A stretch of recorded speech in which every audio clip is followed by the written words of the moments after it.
How was practice today? It was fun. Any day we get to go out there, it's a blessing. The big thing this week is win the day. And our defensive line coach, Coach Haynes, had a perfect, I would say, motivational speech this morning. Just show gratitude, and you're not promised every day. And I think that we carried that out with us today. And everybody was just flying around, having fun, smiles on everybody's faces, just enjoying the moment. What's it been like for you going through this spring with the level of experience you have under your belt already? Not to coast.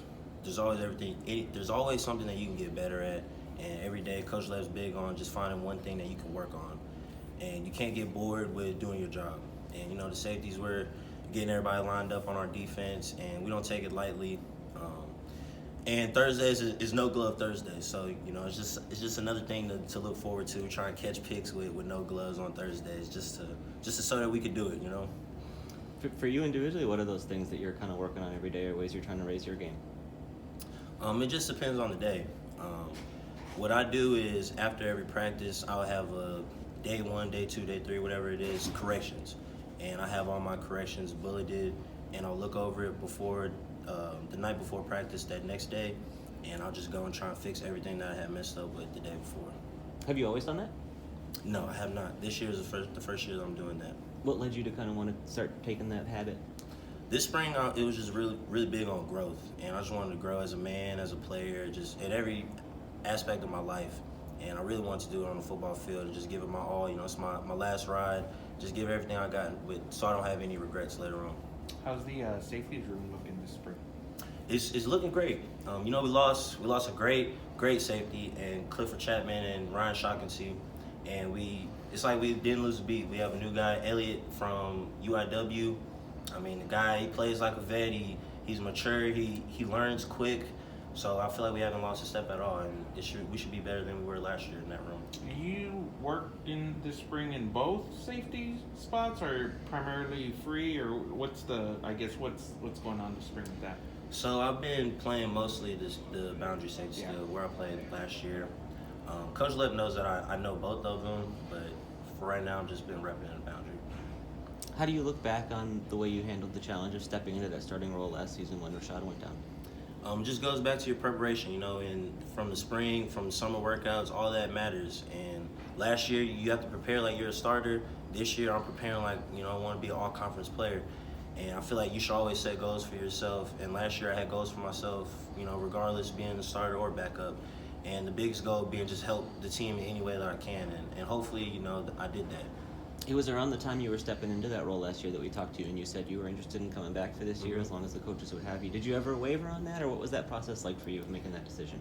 Never wavered on it. I always knew that I wanted to use all your eligibility. I really want to have no regrets when I'm done. I really do. And I knew that if the coaches, allowed me to come back, that I would come back and just have one last ride with the guys and all the memories and everything. I'm not ready to let that go just yet. Does that put even more on this spring for you? And especially with Rashad still kind of resting up, you have a lot of opportunity out there, I imagine, to take a lot of those reps. It's just the reps, honestly, are probably about the same because we go racks of 4, with each group. So the reps are probably about the same. My mindset's pretty much the same too. I never really looked at myself as a backup. Just another guy out there that you could throw in wherever you need me.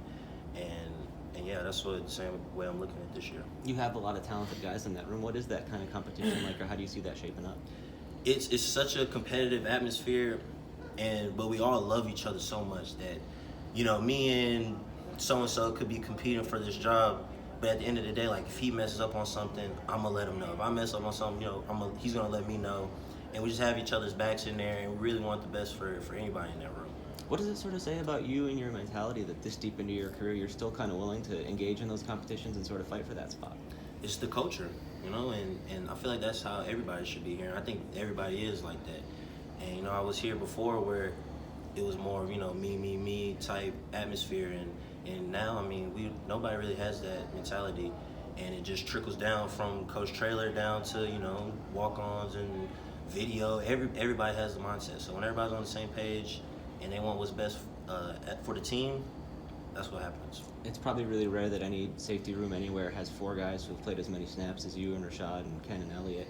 How does that sort of change the way you guys are able to talk about defense and talk about the role? I imagine there's a pretty high intellectual level at this point. Definitely. So, Coach Lip knows.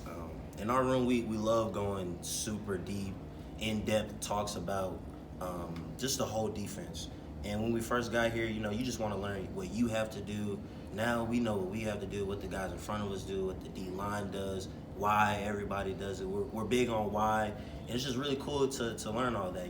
We want to be an extension of our coaches when we're out there. What's your view of the quarterback competition back there? It's great.